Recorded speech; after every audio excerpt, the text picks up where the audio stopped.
In the headlines, nationwide blackout as national grid collapses again.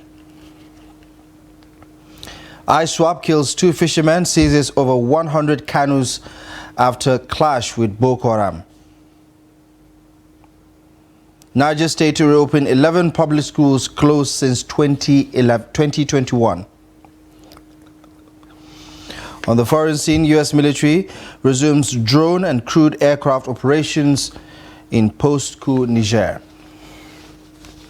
Well, hello there. Good afternoon and welcome to Trust News Update. I'm Abdullahi Ahmed.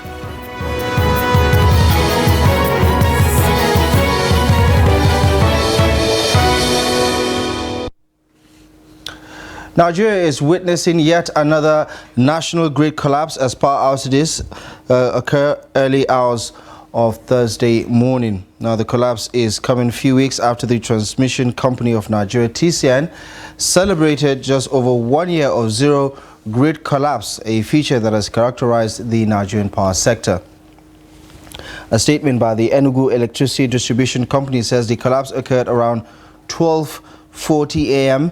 midnight, which caused loss of supply currently being experienced across the network. The statement says, quote, "Due to this development, interface TCN stations are out of supply and are unable to provide service to customers in Abia, Anambra, Ebonyi, Enugu, and Imo states."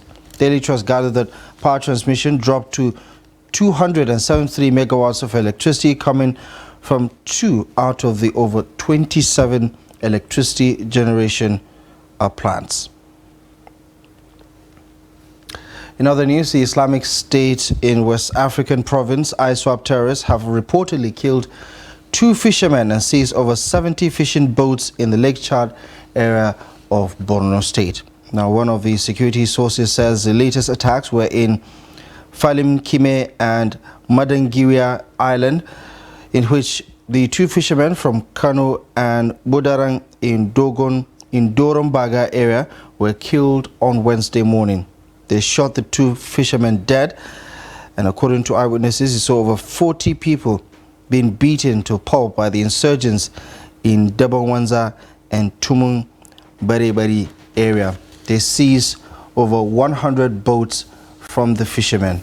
Now, one of those wounded who gave his name as Murtala told correspondents that they were surrounded by Boko Haram insurgents loyal to Abubakar Shekau who warned against paying royalty to ISWAP fighters. Another witness who escaped the attack in turn says the boats seized by the insurgents had kept 2,000 fishermen serious economic hardship. Another fisherman, Malam Babu, says there were over 144 settlements in the Lake Chad area that had been annexed. Calling the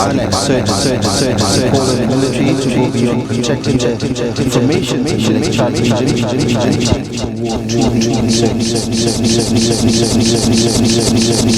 Now, the United States government has announced plans to open 11 out of the 42 public schools shut down across the state because of insurgents' activities. Now, recall that the state government had shut down 42 schools in 2021 at the peak of the frequent invasion of some boarding schools across the state, but later reopened some of them and shut the 11 which were more prone to security breaches. Mostly affected were female students across the state, especially the kidnap of 99 girls from Salihu Tanko Islamia School in Tegina in Rafi local government area of the state. Now, despite all steps taken to ensure their release by the state government, the local government and the communities involved, the students, mostly female and children, spent over 90 days in the kidnappers' den. Some of the schools to be reopened include Wushishi, Lavun and Gurara local government areas of the state. Now, the Commissioner for the State Ministry of Basic and Secondary Education, Hadiza Muhammad, who held an emergency meeting with major stakeholders in the education sector in Minna, the state capital, says the decision to reopen the schools was as a result of improved security across the affected communities. Still staying with education, schools across Nasarawa State have resumed for the 2023-2024 academic session. Now, the resumption of academic activities means that parents and guardians have to struggle to adapt to the current economic climate with limited financial resources. Trust TV's Abubakar Abdullahi sent in this report as presented from our studio. Activities. A significant number of teachers were on ground in most schools visited by Trust Television. In one of the schools visited, Trust TV witnessed that lessons were ongoing as students were seen either listening, asking, or responding to questions from the teachers. Some of these students speak. And my expectation from teachers is to make sure that we learn well and have knowledge of every subject the teachers is. And my expectation from my teachers is to impart qualitative education which will help us to be future leaders and nation builders tomorrow. The students who appreciated the effort of their teachers also challenged them to be role models to them through their behavior.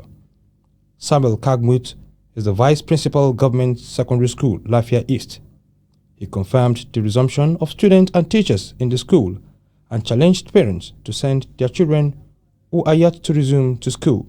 From all indications, staffs and students are on ground. We have started our classes immediately without any waste of time. And we urge parents that they should inform their ward that are still at home to resume to school because lessons has been commenced in earnest. Vice Principal advised the students to appreciate the efforts of their parents by putting in their best in their academic pursuit. A parent who also speaks on the resumption says the removal of full subsidy by the government has affected their fee payment plans. Children have resumed school, and as parents, we are expected to pay their school fees. But because of subsidy removal challenge, which affect all economic activities, people have no money in their hands, and we parents are facing serious challenge in payment of school fees. What remains for us is that we resort to praying on daily basis for God intervention. He called on governments to look into the plight of the people and introduce policies and programs that will reduce the hardship on the citizens.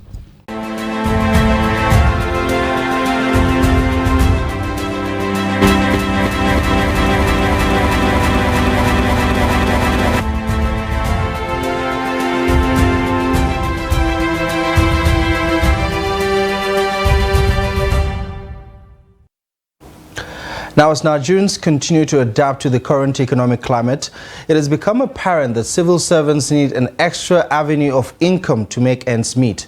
In Bauchi State, many civil servants are emphasizing how their take-home pay is inadequate in light of the high cost of living occasioned by the recent removal of fuel subsidy. Trust TV's Adamu Imam has more. For some public servants in Bauchi State, the Nigerian economy and its uncertainties place a huge burden on public workers not to only be productive in their workplaces, but also think outside the revenue of the services to survive the economic upheaval that dots the Nigerian landscape. Whether you like it or not, you have to look for plan B. You must go to do the work as normal, and at the same time you have to look for another way to acquire money just to sustain your life. People are living from hand to mouth, are eating from hand to mouth, because the economy of the country generally have sent very wrong signals, in which people usually used to spend days without having food on their table. One has to devise a means of any livelihood. The salary is not yet coming. Some that is even coming is not sufficient for them because the cost of materials have increased. So therefore, as a worker or a public servant, you need to have a means that you can be able to survive. Surviving means you have to drive another way of source of income. They encourage others to think beyond white-collar jobs which are growing leaner with every passing day, adding that to survive the present economy, one needs to have multiple income sources. If you are hungry, how will you even discharge your primary responsibility in the office? You can't do it. It's not even possible. So I'm even advising my fellow civil servants to look for a plan B, to look for another side business. Necessity is the father of invention. So once you are into something that you believe it is necessity for your life, you have to invent, you have to be creative, you have to be innovative, you have to create so many ways to ensure that you sustain your livelihood. They, however, advise Nigerian youths to pursue education and venture into business because life nowadays, they insisted, is meaningless without business. Adami Imam, Trust TV News, Bauchi.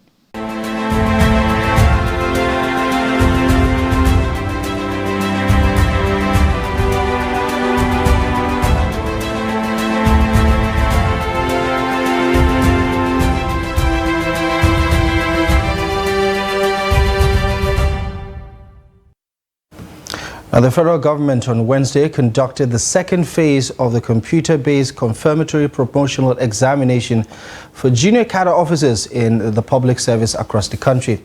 Now, the examination conducted by the Joint Admissions and Matriculation Board had a total of 9,618 candidates from paramilitary and junior officers from the core ministries, departments and agencies of government who participated in the exercise nationwide. Speaking after touring Abuja centers, Marcos Ogumbi, the Permanent Secretary, Career Management Office, at the Office of the Head of Service of the Federation, commended JAM for proper conduct of the exercise. He said that the reason behind the initiative by the federal government was part of his vision to reform the public service by going digital and to improve civil servants in the course of their duty. Atebo Ademu, the Director, Learning and Development at the Office of the Head of Service of the Civil Service of the Federation, says the Head of Service Office was satisfied with the level of performance of the exercise. Ademu gave assurance of non-compromise of the system to sustain the needed standards. According to him, having examined some of the problems encountered during the first conduct of the exercise, the Office of the Head of Service, in collaboration with JAM, had put some measures in place to address all observable challenges. Now, operatives of the Imo State Command of the National Drug Law Enforcement Agency on Wednesday intercepted and arrested 5 pregnant women suspected of being part of a baby factory ring in the state. Here's Trust TV's Ajibade Awofeso with more on the story. According to the state NDLEA, the operatives, while on a motorized patrol along the Aba-Owerri Expressway, intercepted these 5 child trafficking victims who run a baby factory. The arrest came at a time where they were being relocated to a safer area in Ikenegbu from a hideout in Naze, all in Owerri. The oldest among them is Divine Admonye, who said she is 8 months pregnant and confessed that this is her second time of giving birth and selling the child. Baby, if it's achieved to bring down the make it that you come. How much you say the person go pay you? You know, for someone like she's dropping me. She not pay me any amount. But she said that, you know, after when they take care of me, I want the baby. We talk, but after they made me, I want the baby, that is nothing will happen to me. Then we talk about how much price that you give me. Before I will use it and help myself. One of them that caught the attention of many is 15-year-old Choma Emmanuel. She said she was impregnated by her elder sister's husband and in turn asked her to go into hiding to deliver the baby. Opera Gift on her part said she separated with her husband and ventured into the act since there was no other means of survival for her. My sister's husband got me pregnant. When my sister got to know, she's in the house. And I'm an orphan. I don't know I don't have any help. That's why I go to this group to them to help me out. I have a child before now, but I separated with my husband following the discovery that he is an outcast. And when I asked him what do we do with the baby I'm carrying. He said I should do whatever I like with it, and I don't have any other choice but to do this. NDLEA authorities said earlier interviews with the suspects revealed that all the victims do not even know the men that got them pregnant. They said the victims will be handed over to the relevant authorities for proper investigation and consequent arrest of others.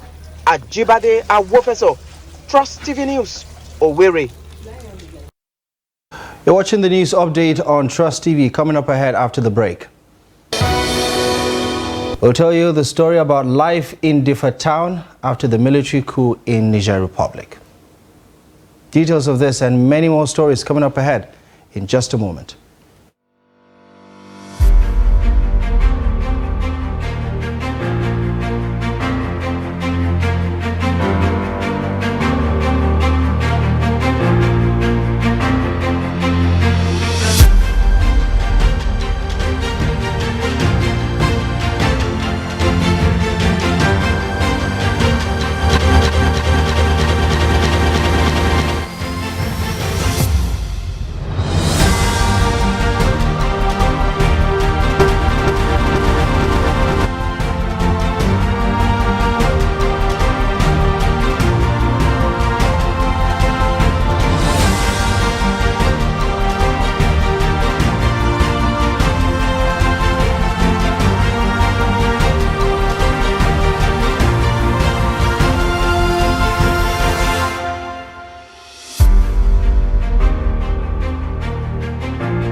That's great. It's good to see you.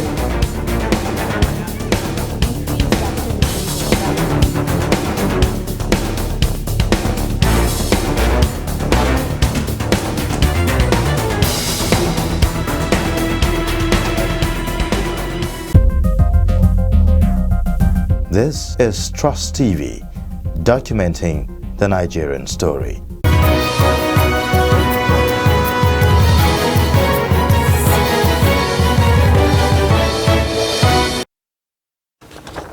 Welcome back to the news, and thank you very much for staying with us. Here's a quick reminder of our top stories at this hour. Nationwide blackout across Nigeria as national grid collapses yet again. ISWAP kills 2 fishermen, seizes 100 boats after clash with Boko Haram insurgents.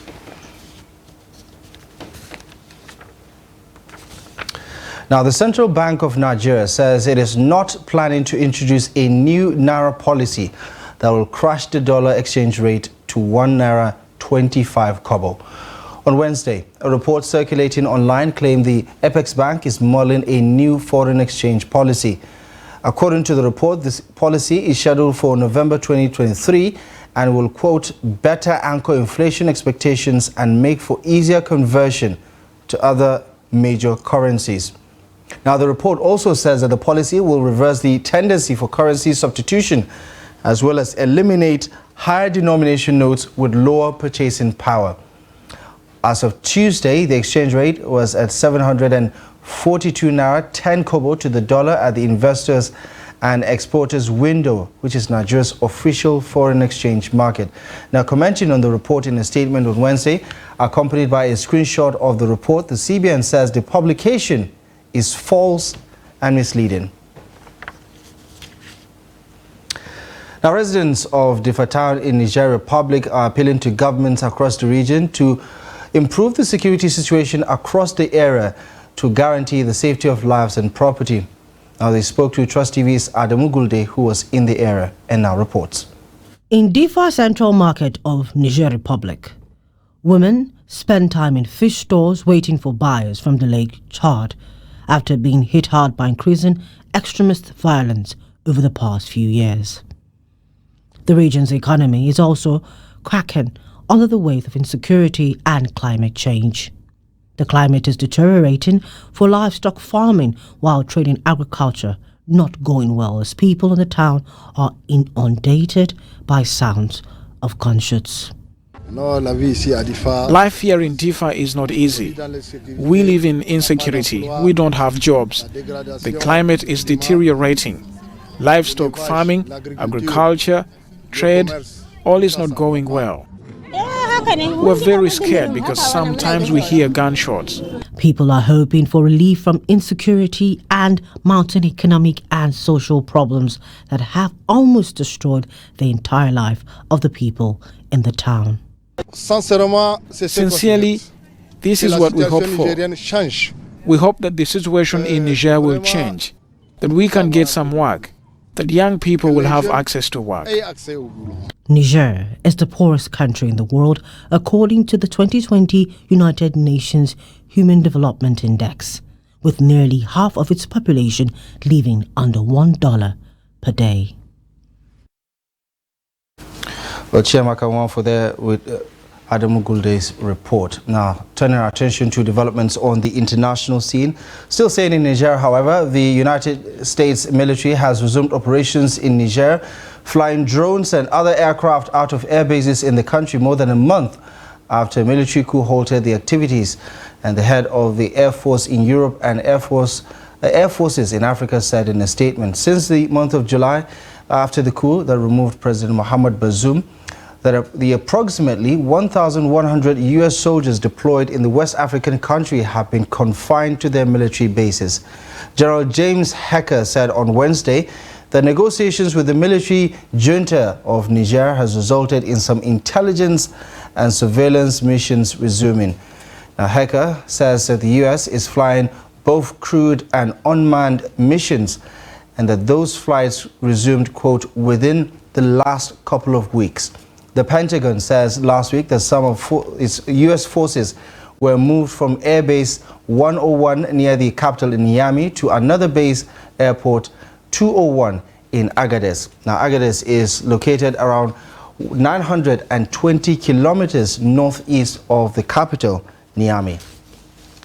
To sports now, where Nigeria's under-18 women handball players are confident that they will make the country proud at the 19th Africa Women Youth Handball Championship, which will hold in Monastir